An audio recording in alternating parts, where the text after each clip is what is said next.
Let's bring in Greg Simmons, who is an associate professor at the Institute for Russian and Eurasian Studies in Uppsala University, and he joins us now live. Thank you so much, sir, for joining us on the program today. Now, I want to get your thoughts on Putin's speech. What message do you think that he wants to tell the world about the war in Ukraine?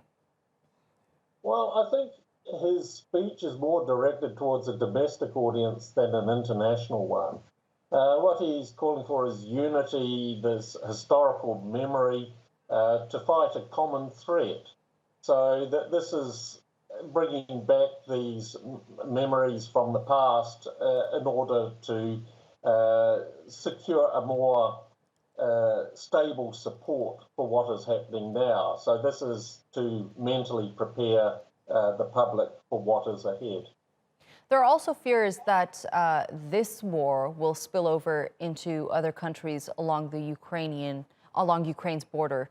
Do you think that that is a possibility, especially taking into consideration what we saw happen in Transnistria? There is always a risk of that. Of course, this would perhaps be in Ukraine's kind of interest, because if the war does get bigger and expand and go beyond the current borders, they may try to use this context to get a more direct military intervention from the US, NATO, and the West in general. And Putin also cited NATO's expansion around its borders as an absolutely unacceptable threat, and the reason for starting this military operation in Ukraine. But we're seeing that expansion happen despite this operation. Sweden, as we know, is going to announce on the 15th whether or not they're going to join NATO, and Finland is also considering becoming a member of the alliance. How do you think that this will change the political dynamics of this conflict? Well, I'd say if you're looking at Finland and Sweden in particular, these decisions were already made before this war broke out. And you can see now this underlying attempt to use the situation to push the NATO agenda, which was not having a majority before this war. And so hence you have, for example, Sweden, which is saying that there's going to be no referendum on the issue, because it's still a risky manoeuvre, because public opinion is divided, and you've got the history once more, which is backing this instability in terms of public opinion, both in Finland and Sweden, but trying to use the memento of this emotional kind of reaction to this Ukrainian war. So if Sweden and Finland do take the steps to join the alliance, and that does happen, and we see that unfold, what do you think Russia's response will look like?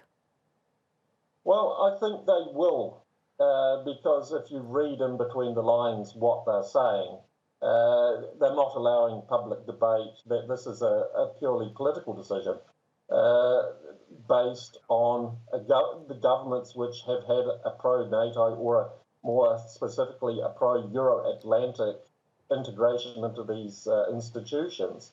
Russia, of course, it'll make things problematic, assuming, because you've already had Hungary and Croatia say that they could veto Finland and Sweden's attempts to join. But NATO, yeah, that would create more problems for Finland, because now that will be the front line, one of the front lines for NATO. And this will create, I think, a collective insecurity, because instead of having a cold friendship, this will move to a more enemy status between the countries. And looking at Russia's military capabilities and the weaponry that they have, it was thought that Russia would have been more successful in making gains during this operation, especially given that we're over 3 months into this operation. What do you think Putin miscalculated here, or do you think that this is a tactic that he may be using?